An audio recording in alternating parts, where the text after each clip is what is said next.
Namaskar.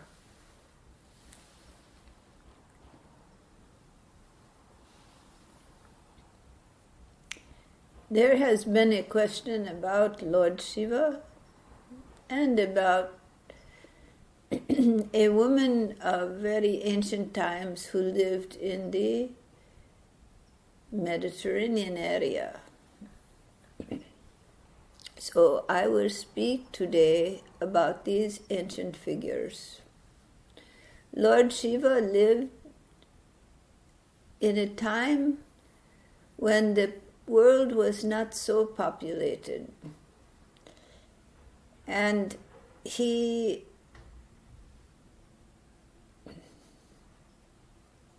laid down organized rules of society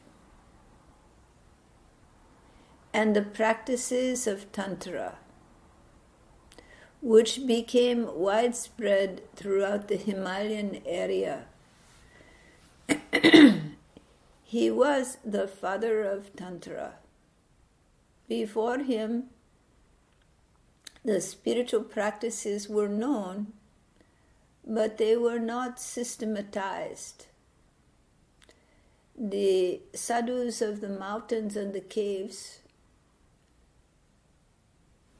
did their own systems of meditation, and those became known.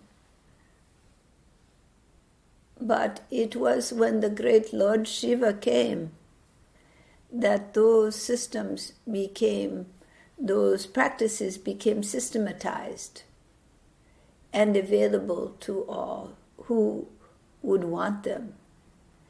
And so he brought practices to the Indus Valley and to the Himalayan cultures.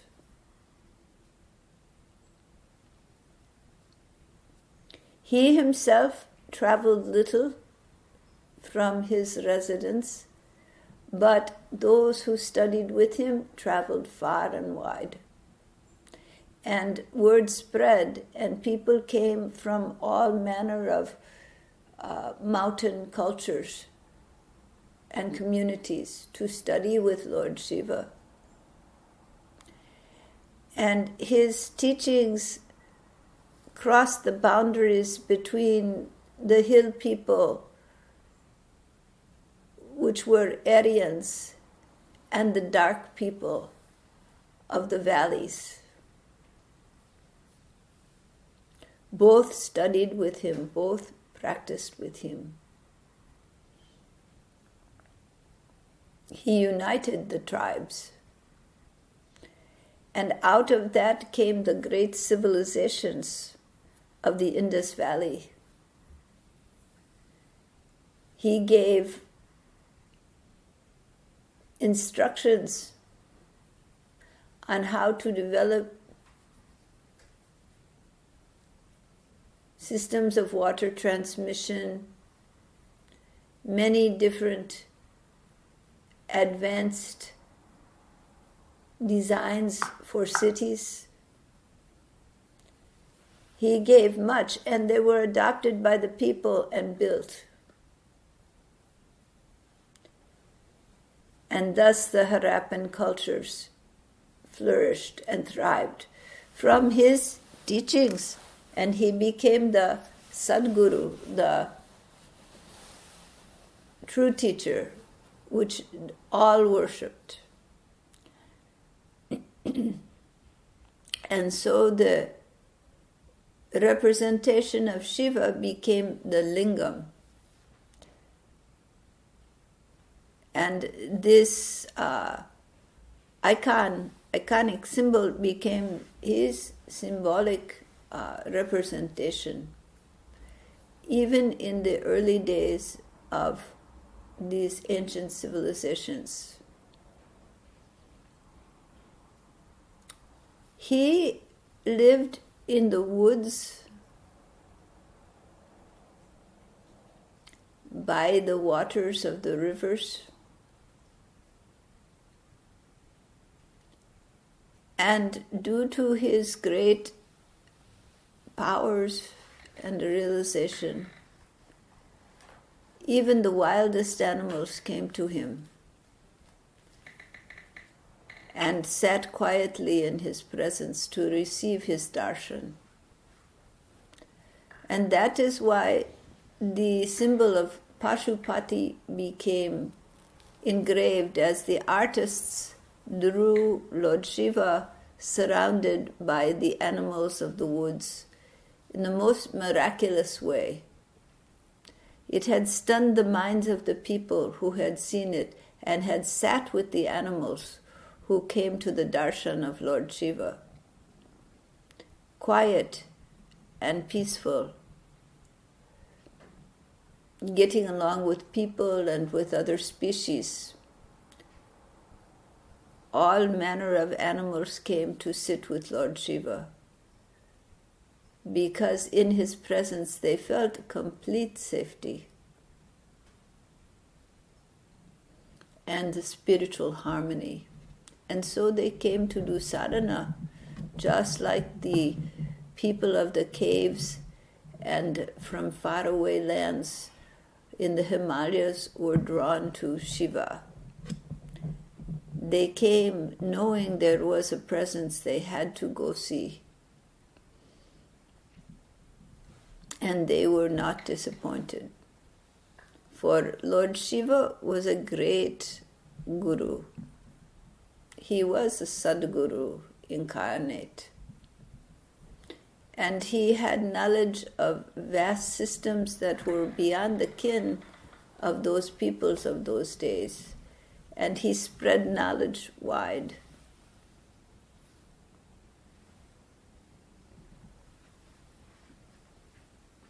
For Lord Shiva had access to the breadth and depth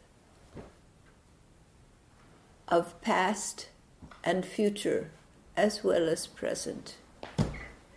Being the incarnation of the Sadguru, he was a manifestation of the cosmic mind. The body that he inhabited was the body of an ordinary man that had attained a deep realization, and the spirit of that man merged into Lord Shiva, and Lord Shiva, the true Sadguru, took manifestation. That is Mahasambhuti, when the ordinary person reaches a stage of great, great realization, and the Lord desires to express through that person, through that vehicle, Lord will take manifestation. And when the vehicle is fully prepared through lifetimes of subtle development, there is complete merger, then the one who is there is Lord Shiva. For the jiva has dissolved into the presence of Lord Shiva.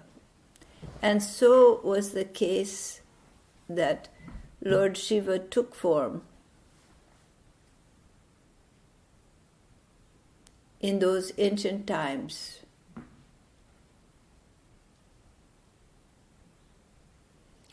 And became the harbinger of new technologies to build cities, of giving social instruction of how the people should live, and giving the esoteric practices of Tantra. Lord Shiva put together a system of practices known in the day but not systematized. He put together puja, ritual, and deep silent meditation, chanting, and the transmutation of energy through ideation upon the great. He explained to the people how to transmute ordinary into sublime. How to take the ordinary experience and make it holy, where the God is seen everywhere, in everyone, in everything. He explained these practices to the people. He gave the rituals, he gave the mantras,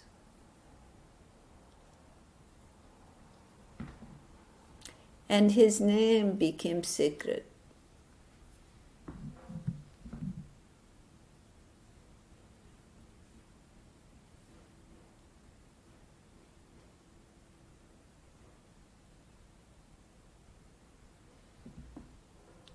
He was worshipped in his time because his knowledge was vast, far beyond that of ordinary people. And he began schools for those studying esoteric study and for those leading the people and acquiring the social responsibility. He schooled them, he trained them, he gave them the tools, the understanding, and the visions of advancements which they implemented. Out of that grew a great culture, a great people.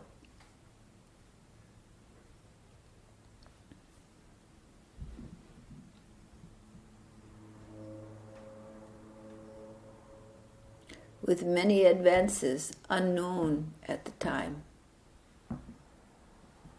For Shiva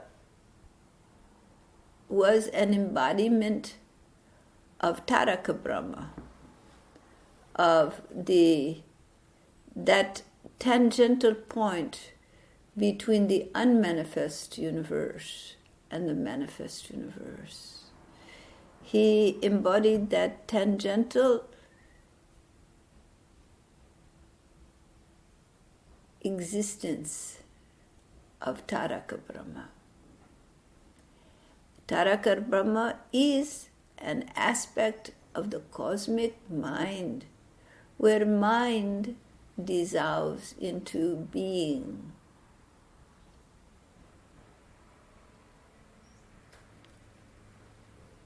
Holding both mind and being, Purusha and Purusha expressed through Prakriti. This tangential aspect of cosmic existence is the point to which mind dissolves. So, Taraka Brahma is the guiding light towards Parama Purusha, towards the supreme cosmic entity.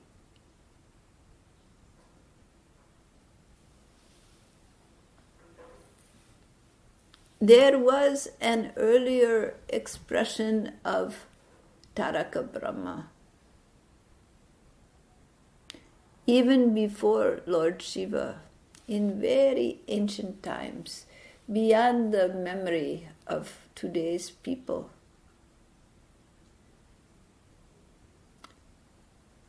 That manifestation occurred in a culture in the Mediterranean, a culture led by women,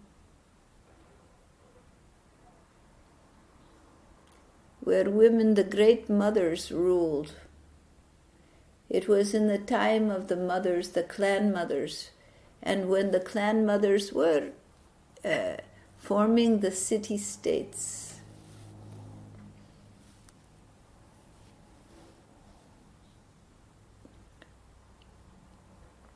That Taraka Brahma chose to come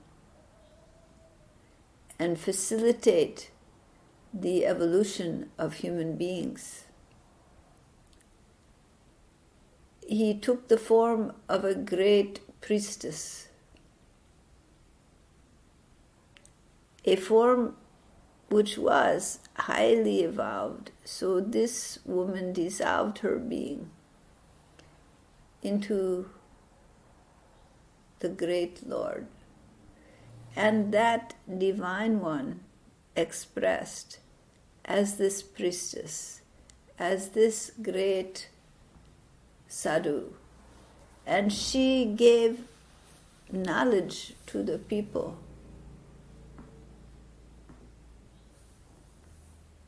Who were at that time only in isolated clans with the clan mothers and the worship of the ancestors. She brought the clans together,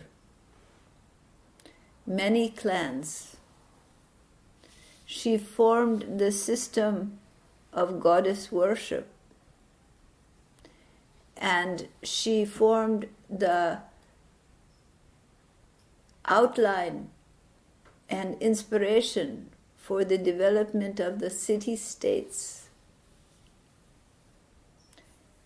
and the uniting of clans under the goddess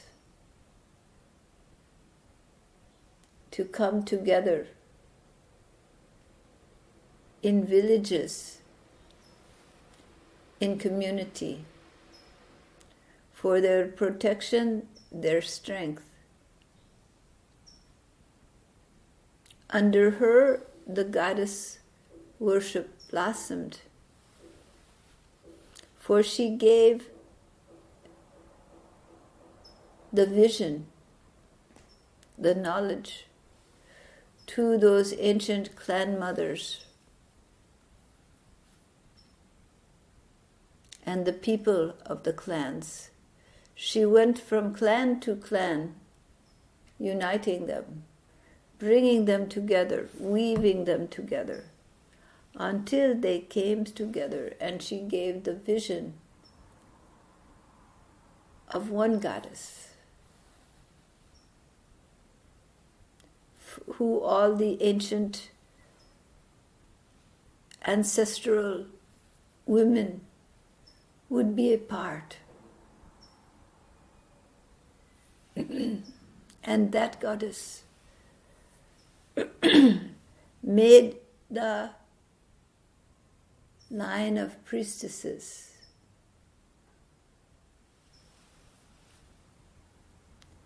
and the development of the city-states. So she changed the world. Taraka Brahma comes at a time when there is a need for shift, for change in the world. That one never comes when there is no need for such a shift. So he came in the ancient times, she came, when there was a need to change from the tribes, from the clans, to the city-states, a need to unite the clans. And she or he came again in ancient India, what is now India, to unite the people, to give the vision and the knowledge for the cities and the uniting of the culture.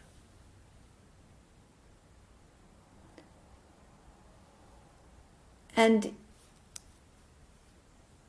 Taraka Brahma came again to give the teachings of the Bhagavad Gita and the great war of the Mahabharata, to teach the ancient people about Dharma and about devotion. And Taraka Brahma came again at this time.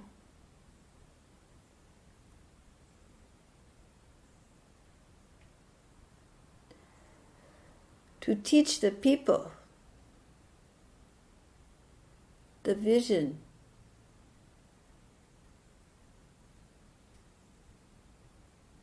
of a unitary society based in love for divinity,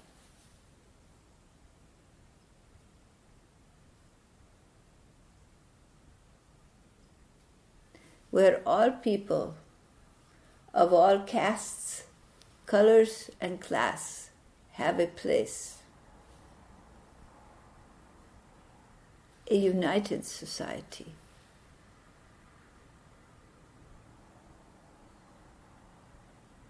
And so he came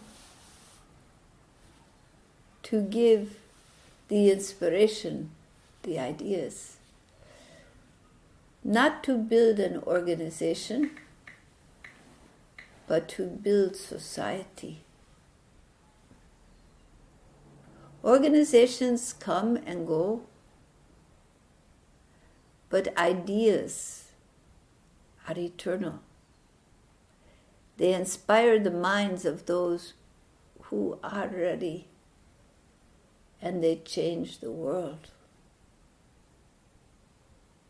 So, in the ancient times in the Mediterranean,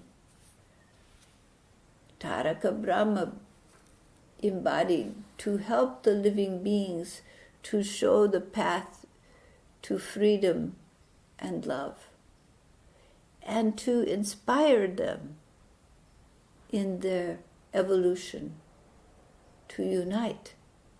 And again, in the ancient India, what we call India now, in the Indus Valley, he came and united the people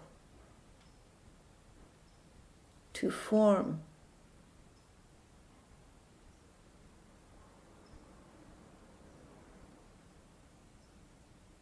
what was the greatest culture of that time period.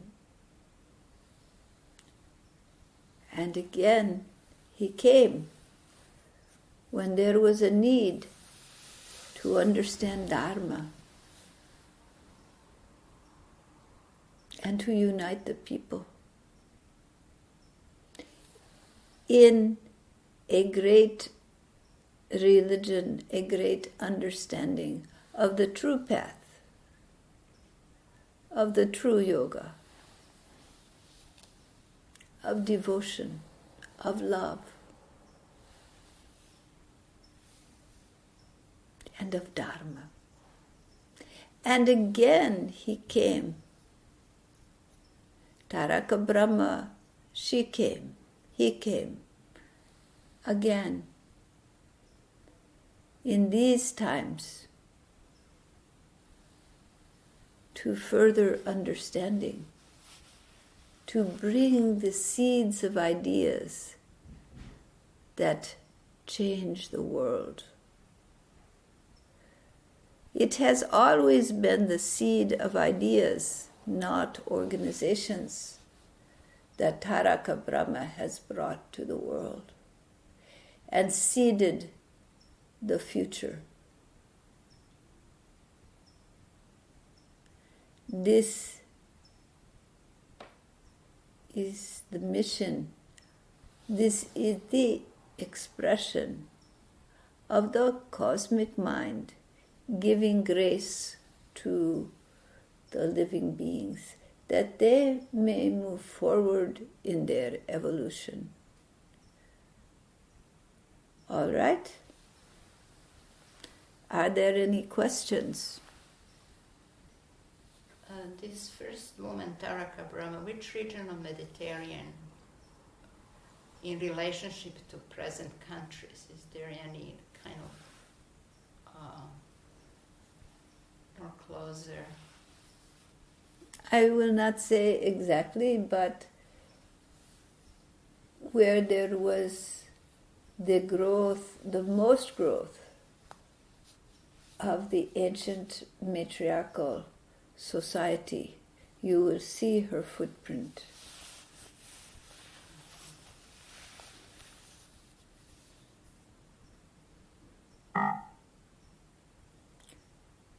All right?